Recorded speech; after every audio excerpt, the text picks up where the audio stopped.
अस्सलाम वालेकुम, मैं हूँ कुर्तुलैन आरिफ और आप देख रहे हैं प्रोग्राम TRP 360।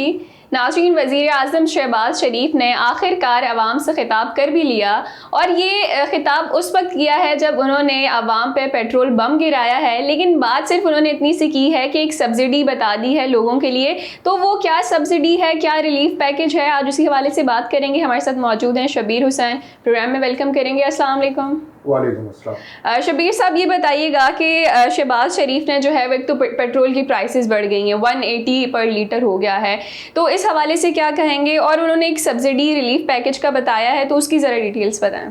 देखें, वज़ीर आज़म का खिताब कोई डेढ़ महीने के बाद हुआ है, जब से उन्होंने ओहदा वज़ारत उज़्मा संभाला था।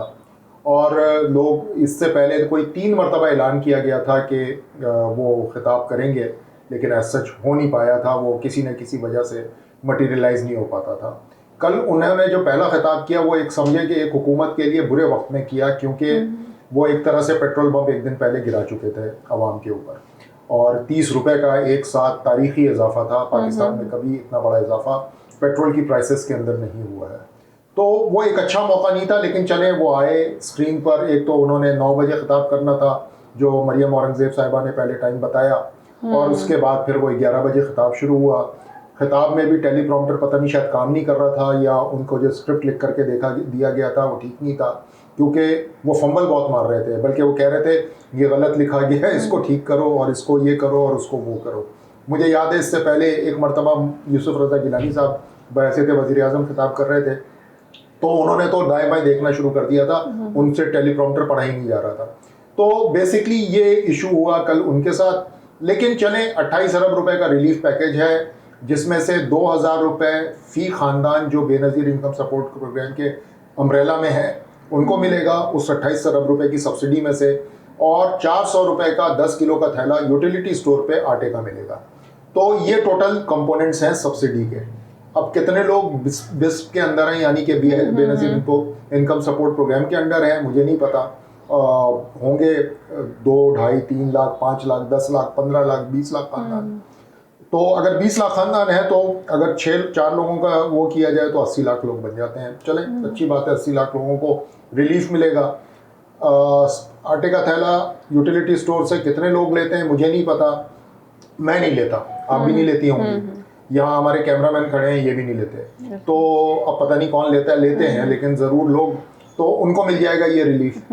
बाकी वज़ीर आज़म साहब ने बहुत सारी बातें हैं जो रह गई हैं, वो उनको करने वाली थी, वो एक्सपेक्टेशन थी, मेरी तो एटलीस्ट एक्सपेक्टेशन थी, वो उन्होंने नहीं की। ठीक है। अच्छा शबीर साहब, एक और बात सामने आई है, वो ये कि मिफ्ता इस्माइल जो हैं उन्होंने कहा कि जब मैंने वज़ीर आज़म शहबाज शरीफ को बताया कि अब हमारे पास कोई और चारा नहीं है, पेट्रोल की प्राइसेस बढ़ानी पड़ेंगी, तो दुख से जो है वो फूट फूट के रोए हैं। और ये देखें कि ये जो दुख है ये हम आवाम के लिए है कि 180 पे पेट्रोल चला गया है, कितना महंगा हो गया, और इसके साथ बाकी चीज़ें भी, पेट्रोल की जब प्राइस बढ़ती है तो बाकी चीज़ें भी महंगी होती हैं। तो हम तो इतना ना रोए जितने हमारे वज़ीर आज़म रोए। देखें, अगर वज़ीर आज़म साहब जिन्होंने हम पे ये बम गिराया है वो फूट फूट के रोए हैं, तो मुझे और आपको तो एड़ियां रगड़ रगड़ के रोना चाहिए, अपना गरीबान चाक कर लेना चाहिए और कहीं निकल जाना चाहिए।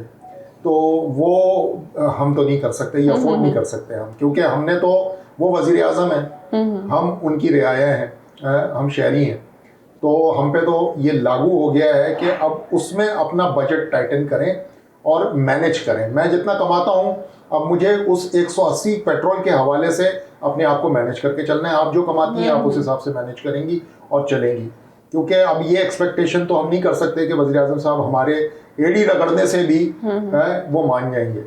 तो एक बात तो ये बड़ी अजीब सी उन्होंने की है, वो मिफ्ता इस्माइल साहब उसको थोड़ा ड्रामेटिक बनाने की कोशिश कर रहे थे। वैसे ये मैं आपको बताऊं, ये ऑप्टिक्स के लिए ना बड़ा, और कानों को सुनने के लिए, कुछ लोगों के लिए बड़ी म्यूजिक टू द ईयर्स होता है कि वज़ीर आज़म फूट फूट के रोने लगे। मुझे हंसी आ जाए अगर कोई मेरे सामने फूट फूट के रोने लगे, इस वजह से कि पेट्रोल की कीमत मैंने बढ़ा दी है। तो इस पे फूट फूट के अगर कोई रोने लगे तो मेरी हंसी आ जाएगी मुझे। ठीक है।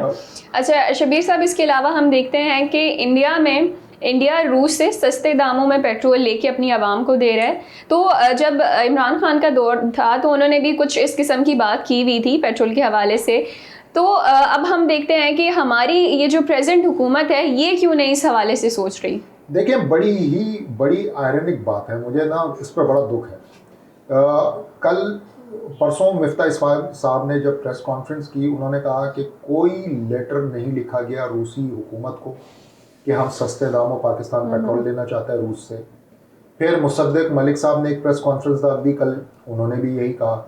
उसके बाद बिल आखिर हम्माद अजहर साहब ने ट्विटर के ऊपर एक लेटर पोस्ट कर दिया जो उन्होंने खुद लिखा था बनफ्स नफीस रशियन मिनिस्ट्री को, जो कि ऑयल मिनिस्ट्री थी, और उनसे कहा था कि हम इंटरेस्ट शो कर रहे हैं कि हमें सस्ते दामों क्या, जो रशिया जिस रेट के ऊपर दुनिया को तेल दे रहा है हमें भी दे।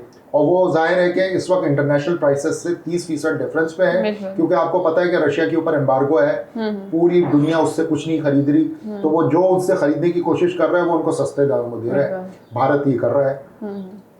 तो मुझे दुख ये है कि भाई आप नफरतें या बुग़्ज़े पीटीआई में हमें नुकसान क्यों पहुंचा रहे हो? आप भाई सस्ता तेल लेना है ना, इसमें पीटीआई कहाँ से आ गई? उस तेल के ऊपर लिखा होगा कि ये पीटीआई का तेल है, तो वो तो तेल रूस से आएगा, हमें सस्ता मिल जाएगा। तो वो अगर फर्ज करें 30% भी सस्ता हुआ तो 180 रुपए में से यकीनन हमें 165 पे आ जाएगा, 15 रुपए का रिलीफ सीधे सीधे हमें मिल जाएगा। तो ये इसमें सियासत क्यों है, मुझे ये समझ नहीं आता। बल्कि ये तो उनके बेनिफिट में आ जाएगा कि अगर पेट्रोल की प्राइसेस कम होती हैं तो लोग उन्हीं को दुआएं देंगे। अच्छा, इसके अलावा कहीं अमेरिका का प्रेशर तो नहीं है? देखें, अमेरिका जो है ना, वो उसका प्रेशर तो हर सूरत में होगा। आईएमएफ है ही अमेरिका, पूरी वेस्टर्न पावर्स जितनी हैं, अमेरिका, बरतानिया, फ्रांस, जर्मनी, ये बेसिकली फंड करती है ना आईएमएफ को।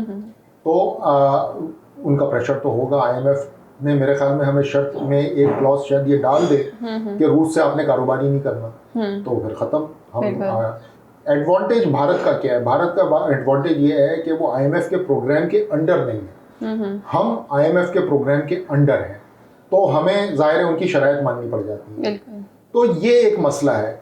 एक और बात जो इम्पोर्टेंट है वो बताने वाली ज़रूरी है, वो ये कि वज़ीर आज़म साहब ने ये बम तो गिरा दिया 30 रुपए का। अब वज़ीर आज़म साहब ये हमें श्योरिटी दें कि अगले कम से कम 2 से 3 महीने ये प्राइस यहीं रहेगी। ये ना हो कि कल को एक हफ्ते बाद, क्योंकि दोबारा रिव्यू होगा आईएमएफ की तरफ से, मिफ्ता इस्माइल साहब फिर पहुंच जाएं वज़ीर आज़म के पास और उनको कहें कि वो 10 रुपए मजीद फी लीटर बढ़ा दें, फिर वो बेचारे फूट के रो पड़े। तो फिर हमें पता चले कि भाई 190 होगा, और 190 का मतलब ये होगा कि अभी इंटरनेशनल क्रूड प्राइस जो है वो $118 फी बैरल है। अगर इसके ऊपर हम बाई करने जा रहे हैं, फ्यूचर बाइंग होती है ऑयल की, मिसाल के तौर पे कि आपने आज अगर बुक किया है ऑयल तो वो 3 महीने बाद आपको मिलेगा, डिलीवरी आती है आपकी। तो हम फ्यूचर बाइंग करेंगे तो हम 118 पे करेंगे, तो लिख लें कि हमें 210-205 रुपए फी लीटर जो है पेट्रोल पड़ने लगेगा। तो हमें ये गारंटी दे दें वज़ीर आज़म साहब के जितनी भी हाई क्रूड ऑयल प्राइस जाए इंटरनेशनल मार्केट में, आईएमएफ की अब मजीद कोई भी फरमाइश हो, ये 180 ही रहेगा अगले 2 से 3 महीने। ये अभी तक हमें कोई श्योरिटी नहीं दी गई है, क्योंकि अगर ये श्योरिटी नहीं मिल रही तो बैसियत कौम जो है ना, वज़ीर आज़म साहब हमें देखे और हम फूट के रोना शुरू कर देंगे सबके साथ। तो ये वाला मामला जो है ना, ये भी क्लियर होना बहुत ज़रूरी था। जी नाज़रीन, हमारा आज का प्रोग्राम फिर हाजिर होंगे नए मौजू के साथ। तब तक के लिए इजाज़त दीजिए। अल्लाह ने के बाद।